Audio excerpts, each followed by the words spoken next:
Harry Potter और आग का प्याला अध्याय 21 घरेलू जिन्न मुक्ति मोर्चा। उस शाम को हैरी, रॉन और हरमाइनी उल्लू घर में पिग विजयन के पास गए ताकि हैरी सीरियस को चिट्ठी भेज सके। वो सीरियस को बताना चाहता था उसने ड्रैगन को कैसे पार किया।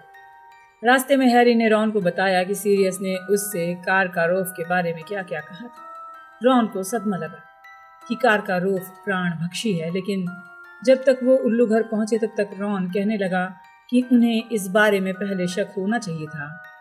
ये अच्छी तरह से मेल खाता है ना? याद है मेलफॉय ने ट्रेन में क्या कहा था? उसने कहा था उसके डैडी की कारकारोफ से दोस्ती है। अब पता चला ये दोस्ती कहाँ हुई होगी। वो शायद वर्ल्ड कप में भी नकाब पहनकर साथ साथ मंडरा रहे होंगे। अगर कारकारोफ ने तुम्हारा नाम प्याले में डाला है तो वो सचमुच खुद को मूर्ख मान रहा होगा। उसकी चाल कामयाब नहीं हुई, तुम्हें तो सिर्फ खरोंच ही लगी है। इधर आओ, इसे मैं पकड़ लेता हूँ। पिग विजयन चिट्ठी पहुंचाने की बात पर इतना रोमांचित था कि वो हैरी के सिर के ऊपर गोल गोल उड़ता रहा, आवाजें निकालता रहा। बढ़ाकर पिग विजयन को पकड़ा और स्थिर किया। हैरी उसके पैर में तब जाकर चिट्ठी बांध पाया। बाकी के काम इतने खतरनाक नहीं हो सकते, इससे खतरनाक काम क्या हो सकता है? रॉन ने आगे कहा जब वो पिग विजयन को उठाकर खिड़की के पास ले गया।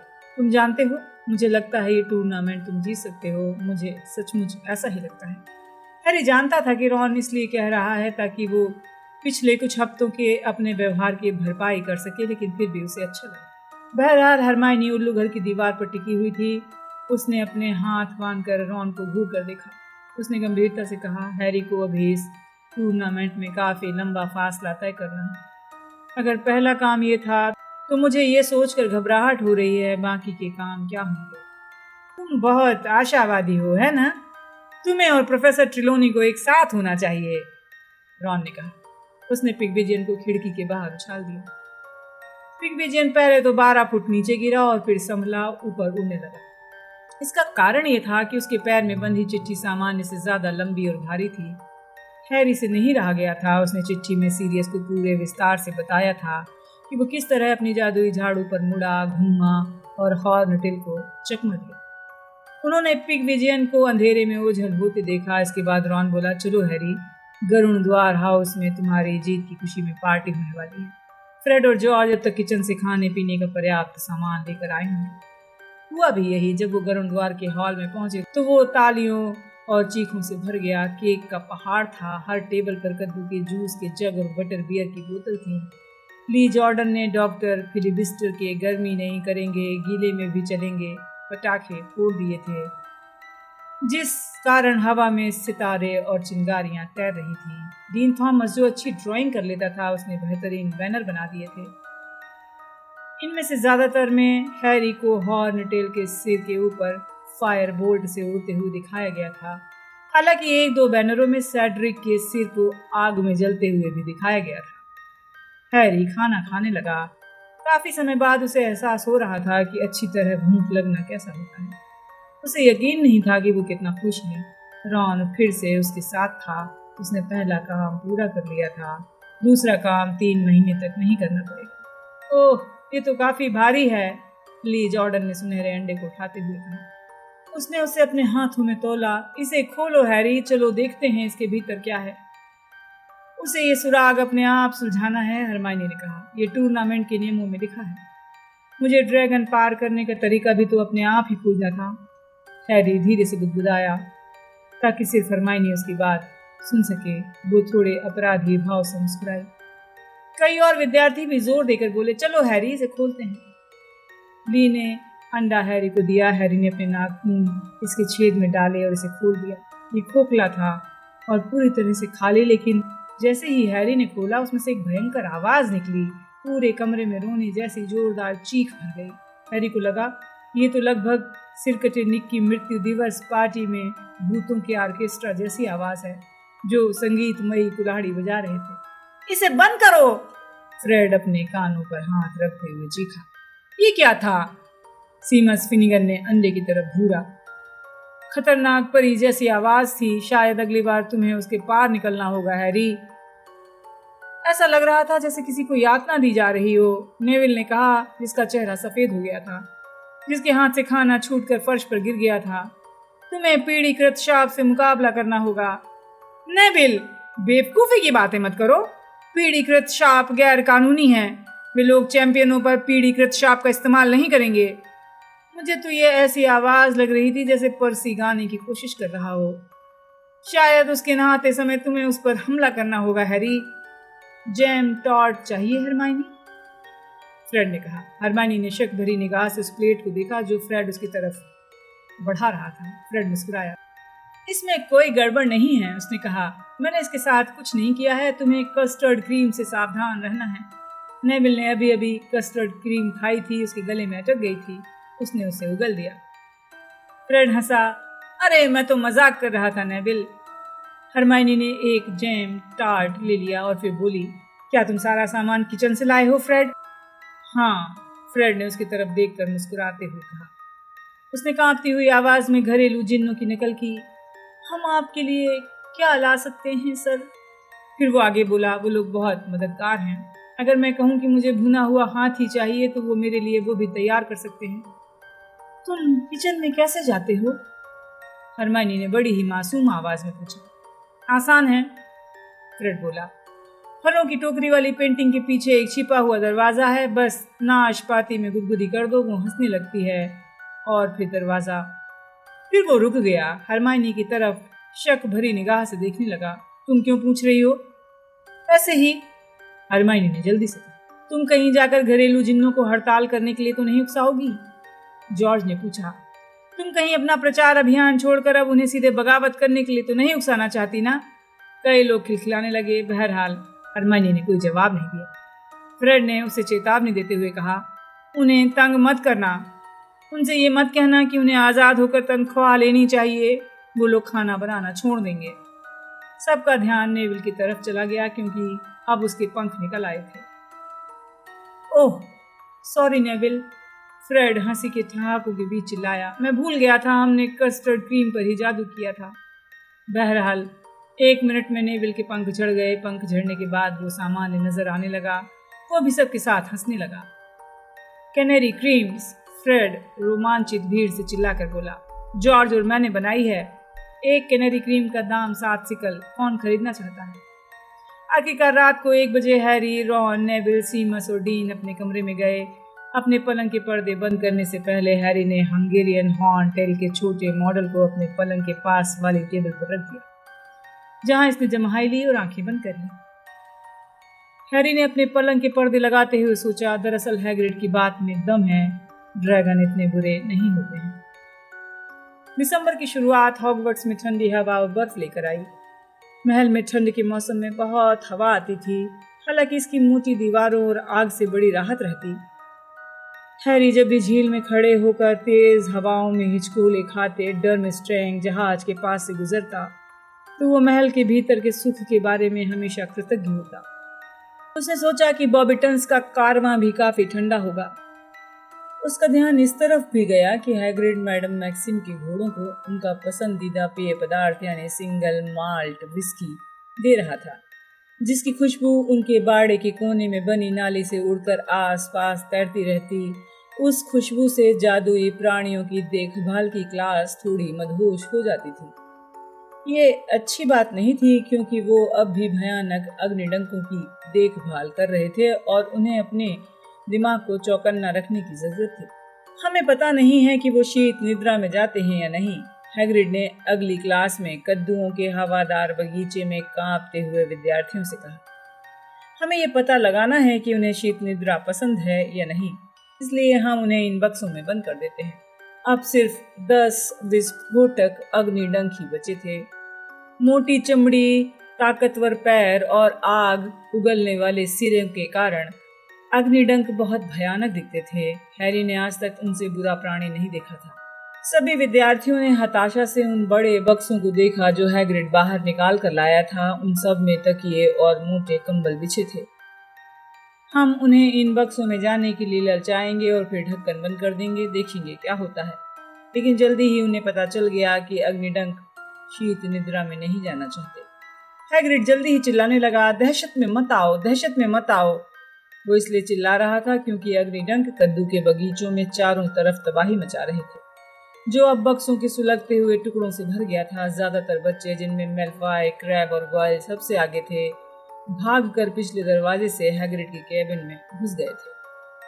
बहरहाल हैरी, रॉन और हरमाइनी उन गिने चुने विद्यार्थियों में थे जो बाहर रहकर हैग्रिड की मदद कर रहे थे। उन्होंने मिलकर 9 अग्निडंकों को पकड़कर बांध लिया।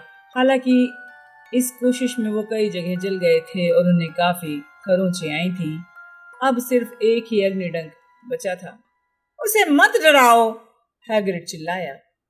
बस उसके डंक के ऊपर रस्सी डाल दो ताकि वो किसी को नुकसान ना पहुंचा सके। हाँ, हम ये कभी नहीं चाहेंगे कि वो किसी और को नुकसान पहुंचाए, रॉन ने गुस्से में कहा।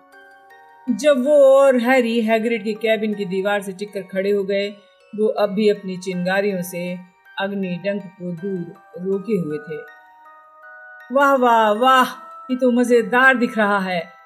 रीटा स्कीटर हैग्रिड के बगीचे के फेंस पर झुककर तमाशा देख रही थी। हैग्रिड का अग्निडंक उस पर कूद गया जो हैरी और रॉन को परेशान कर रहा था। उसने उसे दबा दिया। उसके सिरे से आग का धमाका निकला जिससे पास लगी कद्दू की बेलें झुलस गई। तुम कौन हो? हैग्रिड ने रीटा स्कीटर से पूछा जब उसने अग्निडंक के डंक को चारों तरफ रस्सी का फंदा डालकर कसकर बांध दिया। रीटा स्कीटर, दैनिक जादूगर की रिपोर्टर, रीटा ने जवाब दिया। डंबलडोर ने कहा था कि आपको हॉगवर्ट्स में आने की इजाजत नहीं है, हैग्रिड ने तेवरियां चढ़ाकर कहा। रीटा ने ऐसा जताया जैसे उसने हैग्रिड की बात न सुनी हो। उसने अब और ज्यादा मुस्कुराते हुए पूछा, इन आकर्षक प्राणियों का क्या नाम है? विस्फोटक अग्निडंक, हैग्रिड बोला। अच्छा, मैंने इसके बारे में पहले नहीं सुना है। वो कहाँ से आए हैं? हैरी ने देखा हैग्रिड की काली दाढ़ी के नीचे उसका चेहरा लाल हो गया। हैरी घबरा गया। हैग्रिड इन अग्निडंकों को कहाँ से लाया? ऐसा लग रहा था हरमाइनी भी यही सोच रही थी। वो जल्दी से बोली, वो बहुत दिलचस्प हैं, है ना हैरी? ओह हाँ, आउच, हैरी ने कहा। हरमाइनी उसके पैर पर चढ़ गई थी। अच्छा हैरी, तो तुम भी यही हो? रीटा स्कीटर ने उसे देखते हुए कहा। तुम्हें जादुई प्राणियों की देखभाल पसंद है ना? तुम्हारी प्ले क्लास है। हाँ, हैरी ने जोर से कहा। हैग्रिड उसकी तरफ देखकर मुस्कुराया। बहुत बढ़िया। फिर उन्होंने हैग्रिड से पूछा, यहाँ काफी समय से पढ़ा रहे हो? हैरी ने देखा रीटा की आंखें डीन लेवेंडर सीमस से होती हुई केबिन की खिड़कियों पर गई, जहां क्लास के ज्यादातर विद्यार्थी कांच से नाक टिकाकर खड़े थे, मैदान साफ होने का इंतजार कर रहे थे। ये मेरा दूसरा साल है, हैग्रिड बोला। बहुत बढ़िया, मुझे लगता है मुझे तुम्हारा इंटरव्यू लेना चाहिए। जैसा कि तुम्हें मालूम होगा, दैनिक जादूगर में हर बुधवार को जादुई प्राणियों पर एक कॉलम छपता है। हम उसमें विस्फोटक अग्निडंक के बारे में छाप सकते हैं। ये सुनकर हैरी को बुरा आभास होने लगा, लेकिन वो हैग्रिड तक अपनी बात नहीं पहुंचा सकता था क्योंकि रीटा स्कीटर उसे इशारा करते हुए देख लेती। वो खामोशी से देखता रहा। महल की घंटी बज गई, जो इस बात का संकेत था कि क्लास खत्म हो गई थी। अच्छा, good bye Harry, Rita Skeeter ने खुशी से कहा जब वो रॉन और हरमाइनी के साथ वहां से चल दिया। हैग्रिड, शुक्रवार की रात को मिलते हैं, हैरी ने धीरे से कहा। वो उसकी कही हर बात को तोड़ मरोड़ कर छापेगी। जब तक कि वो इन अग्निडंकों को गैर कानूनी ढंग से यहाँ न लाया हो तब तक कोई दिक्कत नहीं है, हरमाइनी ने कहा। हैग्रिड पहले भी कई मुश्किलों में फंस चुका है, लेकिन डंबलडोर ने उसे कभी नहीं निकाला, रॉन ने दिलासा देते हुए कहा। बुरे से बुरा क्या हो सकता है? हैग्रिड को अग्निडंकों से पीछा छुड़ाना होगा।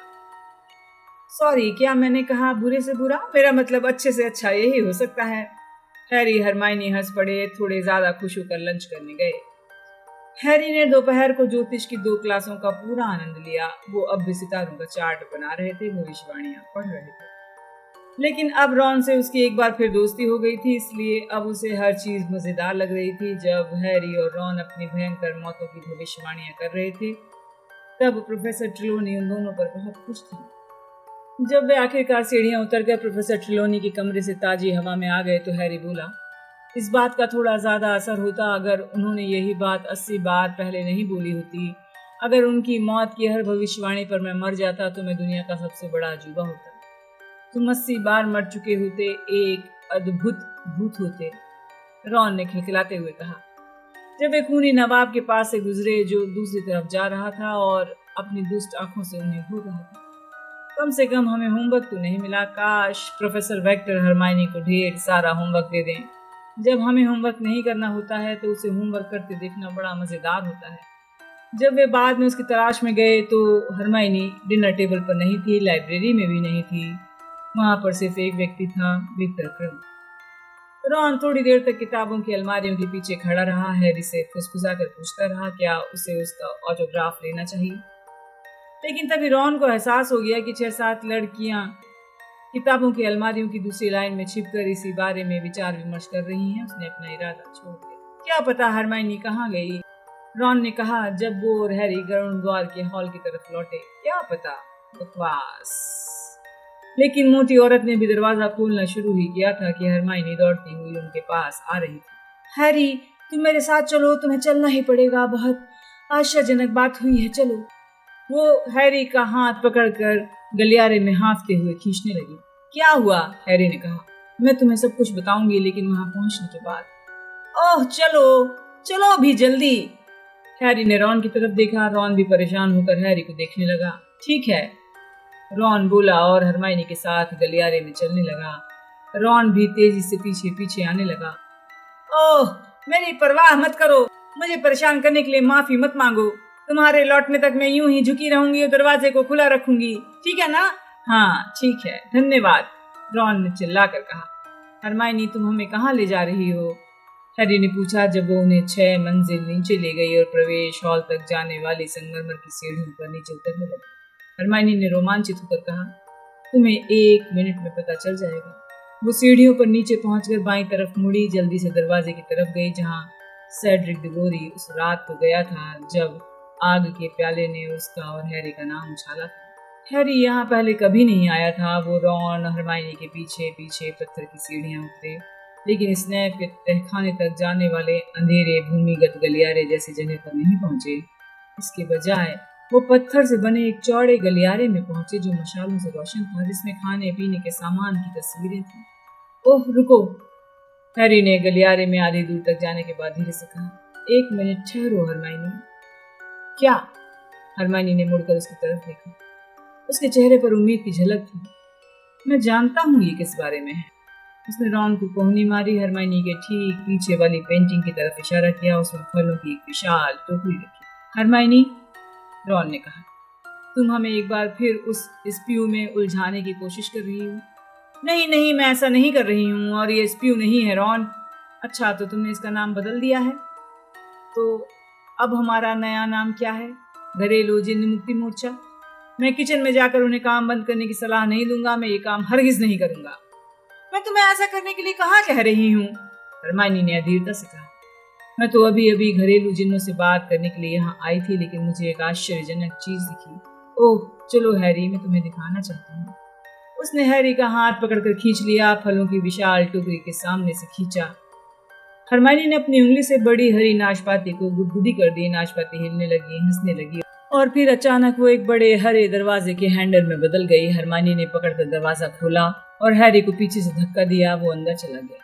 उसे विशाल ऊंची छत वाले कमरे की हल्की सी झलक दिखाई दी। ये कमरा भी ऊपर वाले हॉल जैसा था। इसमें ईंट की दीवारें थीं, चारों तरफ चमकते बर्तन थे। तभी कमरे के बीच से एक छोटी सी चीज धड़धड़ाती हुई उसकी तरफ आई, चीखने लगी, Harry Potter sir, Harry Potter. अगले ही पल हैरी की हवा निकल गई, क्योंकि चीखते हुए घरेलू जिन्न का सिर उसके पेट से टकराया था। घरेलू जिन्न ने उसे इतनी कसकर जकड़ लिया था कि उसे लगा उसकी पसलियां टूट जाएंगी। डॉबी, हैरी बोला। ये डॉबी ही है सर, डॉबी ही है। हैरी को अपनी नाभि के पास से किसी के बोलने की आवाज आई। डॉबी उम्मीद कर रहा था कि वो हैरी पॉटर से मिलने जाएगा, लेकिन हैरी पॉटर खुद ही उससे मिलने आ गए सर। डॉबी ने हैरी को छोड़ दिया, कुछ कदम पीछे हट गया। वो हैरी की तरफ देखकर मुस्कुराया। उसकी बड़ी बड़ी हरी और टेनिस की गेंद के आकार वाली आंखों में खुशी के आंसू छलक गए। वो वैसा ही दिख रहा था जैसा हैरी को याद था। पेंसिल की नोक जैसी नुकीली नाक, चमगादड़ जैसे कान, लंबी लंबी उंगलियां और पैर, सब कुछ पहले जैसा ही था, सिर्फ कपड़े बदल गए थे। जब डॉबी मेलफॉय परिवार में काम करता था तो हमेशा फटा पुराना गंदा सा तकिए का कवर पहनता था। बहरहाल इस वक्त वो बड़े अजीब कपड़े पहने था। हैरी ने इतने अजीब कपड़े नहीं देखे थे। डॉबी तो बॉलीवुड के जादूगरों से भी ज्यादा बुरी पोशाक में था। उसने हैट की जगह टिकोजी पहन रखी थी, जिस पर उसने पिन से कई चमकते बैज लगा दिए थे। उसने अपने खुले सीने पर एक टाई लगा रखी थी जिस पर घोड़े के खुरों की डिजाइन बनी थी। उसका हाफ पैंट बच्चों के फुटबॉल शॉर्ट्स जैसा दिख रहा था और उसने दोनों पैरों में अलग अलग रंग के मोजे पहन रखे थे। हैरी ने देखा उसमें से एक तो वही काला मोजा है जो उसने उसे अपने पैर से उतार कर मिस्टर मैलफॉय को दिया था ताकि उसे वो डॉबी को देकर आजाद कर दे।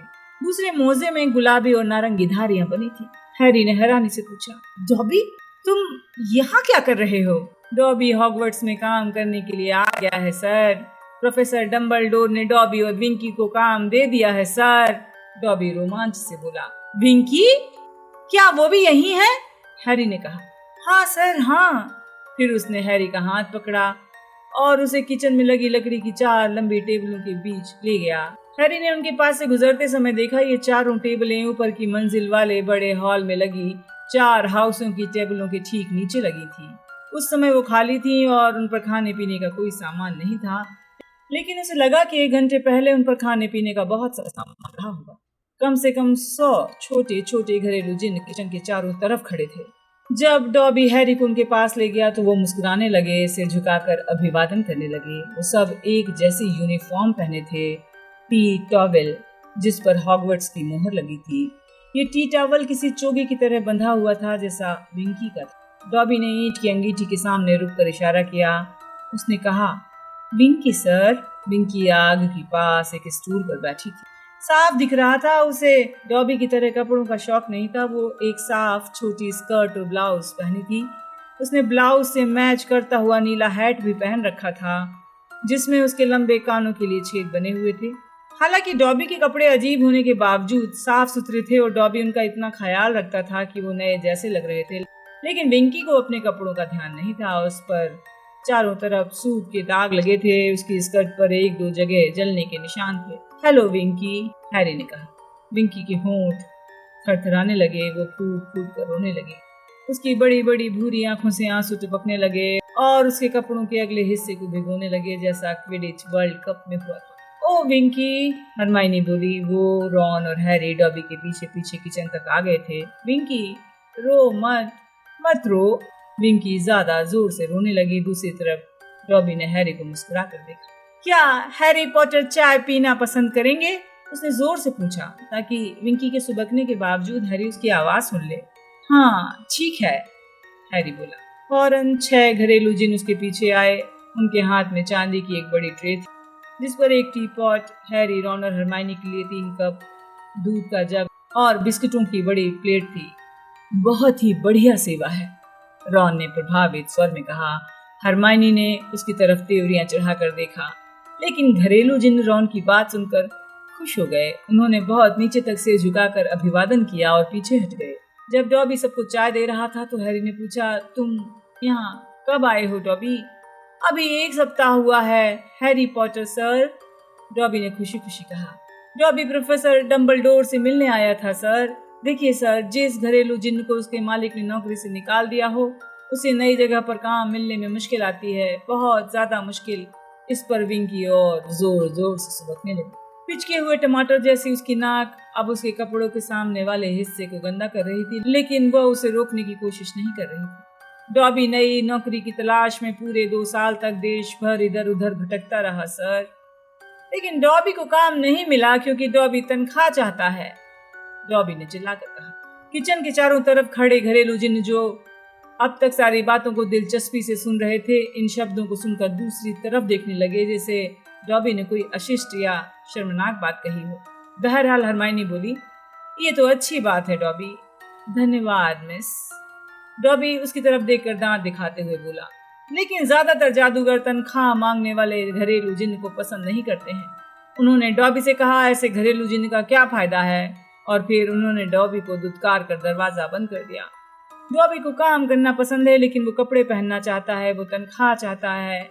हैरी पॉटर, डॉबी आजाद रहना चाहता है। हॉगवर्ट्स के घरेलू जिन्न अब डॉबी से धीरे धीरे दूर हटने लगे जैसे कोई संक्रामक रोग हो गया हो। बहरहाल विंकी जहाँ थी वहीं रही, लेकिन ये सुनकर उसके रोने की आवाज निश्चित रूप से तेज हो गई थी। डॉबी ने खुश होकर कहा, हैरी पॉटर। इसके बाद डॉबी विंकी से मिलने गया था। उसे ये पता चला कि विंकी आजाद हो गई है सर। ये सुनकर विंकी ने अपने स्टूल से छलांग लगा दी, मुंह छुपाकर फर्श पर लेट गई फर्श पर मुक्के मारने लगी, दुखी होकर चीखने लगी। हरमाइनी जल्दी से उसके पास जाकर घुटनों के बल बैठ गई। उसे तसल्ली देने की कोशिश की, लेकिन विंकी को कोई फर्क नहीं पड़ा। डॉबी आगे अपनी कहानी सुनाता रहा। विंकी के सुबकने की आवाज से ज्यादा तीखी आवाज में चिल्लाकर बोलता रहा।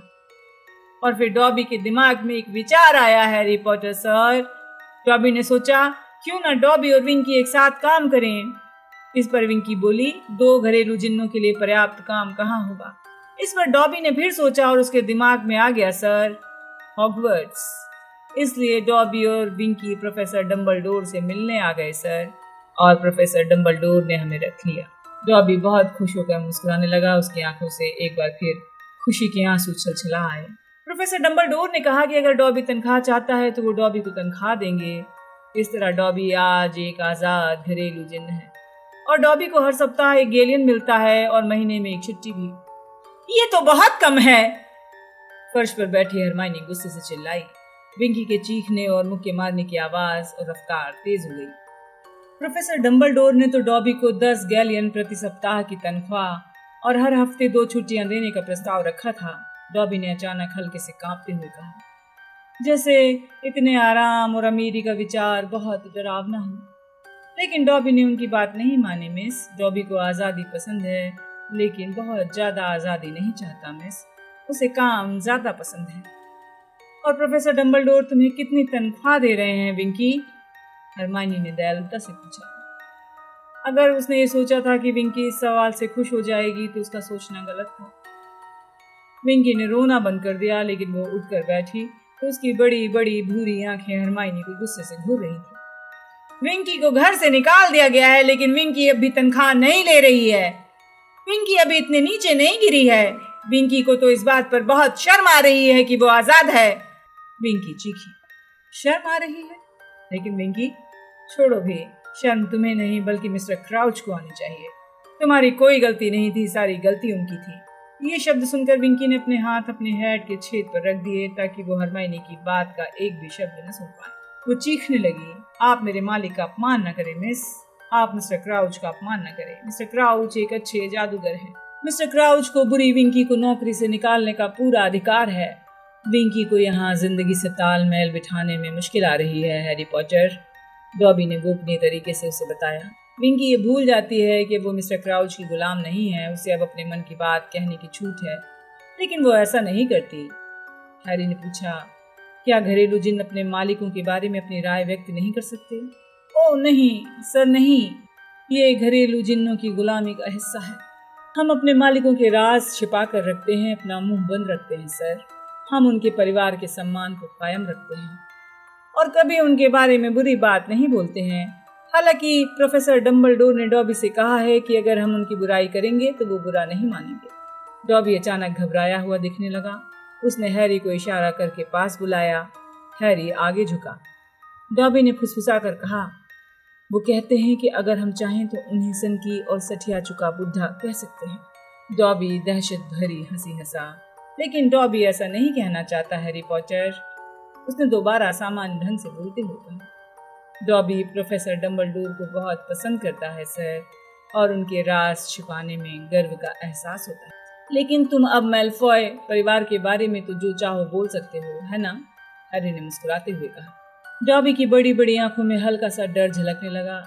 डॉबी ऐसा कर सकता है? उसने संदेह से कहा। उसने अपने छोटे कंधों को उचकाया। डॉबी हैरी पॉटर से कह सकता है कि उसके पुराने मालिक बुरे शैतानी जादूगर थे। डॉबी एक पल के लिए कांपता हुआ खड़ा रहा और अपनी हिम्मत पर आतंकित दिखने लगा। फिर वो भागकर सबसे पास वाले टेबल पर गया। अपना सिर तेजी से पटक पटक कर चीखने लगा, बुरा डॉबी, बुरा डॉबी। हैरी ने डॉबी का टाई का पिछला हिस्सा पकड़कर खींचा और टेबल से दूर ले आया। धन्यवाद हैरी पॉटर, धन्यवाद, डॉबी ने हाँफते हुए कहा, अपना सिर मलने लगा। तुम्हारी आदत छूटी नहीं है, हैरी बोला। आदत? तुम्हें खुद पर शर्म आनी चाहिए डॉबी, जो अपने मालिकों के बारे में ऐसी बातें कर रहे हो। विंकी गुस्से से चीखी। वे अब मेरे मालिक नहीं हैं, विंकी, डॉबी ने उसकी बात काटते हुए कहा। डॉबी को परवाह नहीं है कि अब वो क्या सोचते हैं। ओह, तुम बहुत बुरे घरेलू जिन्न हो डॉबी। विंकी ने दुख भरी आवाज से कहा। उसके चेहरे पर आंसू एक बार फिर बहने लगे। बेचारे मिस्टर क्राउच, वो विंकी के बिना जाने किस हाल में होंगे। उन्हें मेरी ज़रूरत है। मैंने ज़िंदगी भर क्राउच परिवार की सेवा की है और मुझसे पहले मेरी माँ ने की थी, उससे पहले मेरी नानी ने भी यही किया था। और अगर उन्हें पता चल जाए कि विंकी को आज़ाद कर दिया गया है तो वो क्या कहेंगी? ओह, कितनी शर्मनाक बात है, कितनी शर्मनाक। उसने चेहरा दोबारा अपने स्कर्ट में छिपा लिया और तेजी से रोने लगी। विंकी, मुझे पूरा यकीन है कि मिस्टर क्राउच का काम तुम्हारे बिना अच्छी तरह से चल रहा है। तुम्हें पता है, हमने उन्हें देखा है। हरमाइनी ने दृढ़ता से कहा। आपने मेरे मालिक को देखा है? विंकी ने आंसुओं से सना चेहरा अपने स्कर्ट से दूर करते हुए और हरमाइनी की तरफ देखते हुए कहा। आपने उन्हें हॉगवर्ट्स में देखा है? हाँ, वो और मिस्टर बैगमैन जादूगरी के त्रिकोणीय टूर्नामेंट में निर्णायक हैं। मिस्टर बैगमैन भी यहाँ आए थे? विंकी चीखी। हैरी को देखकर हैरानी हुई। विंकी नाराज दिखने लगी थी। मिस्टर बैगमैन बुरे जादूगर हैं, बहुत बुरे। मेरे मालिक उन्हें पसंद नहीं करते हैं। ओह नहीं, बिल्कुल भी पसंद नहीं करते हैं। बैगमैन बुरे जादूगर? हैरी ने कहा। ओह हाँ, मेरे मालिक ने विंकी को कुछ बातें बताई हैं, लेकिन विंकी वो बातें किसी को नहीं बताएगी। विंकी अपने मालिक के राज को राज ही रखेगी। वो एक बार फिर आंसू में डूब गई। बेचारे मेरे मालिक, अब उनकी मदद के लिए विंकी भी नहीं है। इसके बाद वो विंकी को एक समझदारी वाला शब्द नहीं बुलवा पाए। उन्होंने रोता छोड़ दिया और अपनी चाय खत्म की। इस दौरान डॉबी खुशी खुशी उन्हें अपनी आज़ाद जिंदगी और अपनी तनख्वाह को खर्च करने की योजनाओं के बारे में बताता रहा। डॉबी अब एक स्वेटर खरीदने वाला है, हैरी पॉटर। उसने खुशी से अपने खुले सीने की तरफ इशारा करते हुए कहा। मैं तुमसे एक बात कहूँ डॉबी? रॉन बोला, जो अचानक उसे पसंद करने लगा था। मैं तुम्हें वो स्वेटर दे दूंगा जो मेरी मम्मी क्रिसमस पर मेरे लिए भेजेंगी। वो हमेशा एक स्वेटर भेजती हैं। तुम्हें मैरून रंग के स्वेटर से कोई दिक्कत तो नहीं? डॉबी खुश हो गया। हम उसे थोड़ा छोटा कर सकते हैं ताकि वो तुम्हारे नाप का हो जाए। वो तुम्हारे टिकोजी के साथ अच्छा लगेगा। जब वो वापस जाने की तैयारी करने लगे तो कई घरेलू जिन्नों ने उनसे नाश्ता साथ ले जाने का अनुरोध किया। हरमाइनी ने इनकार कर दिया और उसने दुख के साथ देखा कि घरेलू जिन सिर झुका रहे थे, अभिवादन कर रहे थे। लेकिन हैरी, रॉन अपने जेबों को ढेर सारे क्रीम केक और पाई से भर चुके थे। बहुत बहुत धन्यवाद, हैरी ने घरेलू जिन्नों से कहा, जो दरवाजे के चारों तरफ गुड नाइट कहने के लिए जमा हो गए थे। मिलते हैं डॉबी? डॉबी ने पूछा। हैरी पॉटर, क्या डॉबी कभी कभार आपसे मिल सकता है सर? हाँ हाँ, क्यों नहीं। ये सुनकर डॉबी खुश हो गया। तुम जानते हो, रॉन ने कहा, जब वो हरमाइनी और हैरी किचन से दूर आ गए और दोबारा प्रवेश हॉल की सीढ़ियां चढ़ने लगे। इतने सालों से मैं जॉर्ज से बहुत प्रभावित था कि वो किचन से खाना ले आते हैं। अब जाकर मुझे पता चला कि ये काम तो जरा भी मुश्किल नहीं है ना? घरेलू जिन्न तो खाना देने के लिए बेताब रहते हैं। देखो, मुझे लगता है कि डॉबी का आना इन जिन्नों के लिए अच्छी बात होगी। मेरा मतलब है, ये अच्छा है कि डॉबी काम करने आ गया है। जब बाकी घरेलू जिन्न देखेंगे कि वो आज़ाद होकर कितना खुश है तो उन्हें भी धीरे धीरे समझ आएगा कि उन्हें ऐसा करना चाहिए। हैरी बोला, उम्मीद है वो विंकी की तरफ ज़्यादा गौर से नहीं देखेंगे। ओह, वो ठीक हो जाएगी, हरमाइनी ने कहा, हालांकि उसकी आवाज़ से लग रहा था कि उसे इस बारे में संदेह है। जब उसका सदमा कम होगा और हॉगवर्ट्स में रहने की आदत पड़ जाएगी तो उसे समझ आ जाएगा कि क्राउच के घर से यहाँ का माहौल ज़्यादा अच्छा है। बैगमैन के बारे में उसके विचार अच्छे नहीं हैं। क्या पता क्राउच अपने घर में उनके बारे में क्या कहते होंगे। हैरी बोला, शायद यही कहते होंगे कि वो विभाग प्रमुख का काम ठीक से नहीं करते हैं और सचमुच देखें तो उनकी बात में दम है। हरमाइनी बोली, मैं तो क्राउच की बजाय बैगमैन के साथ काम करना पसंद करूंगा। कम से कम बैगमैन में हाथ से बोध तो है। कहीं पर्सी तुम्हें ऐसा कहता ना सुन ले, हरमाइनी ने मुस्कुराते हुए कहा। हाँ सही है, पर्सी किसी हाथ से बोध वाले व्यक्ति के साथ काम करना कभी पसंद नहीं करेगा। रॉन अब चॉकलेट एक्लेयर खाने लगा था। पर्सी को समझ ही नहीं आएगा, भले ही हाथ से बोध उसके सामने नंगा नाच रहा हो और उसने सिर्फ डॉबी की टिकोजी पहन रखी हो।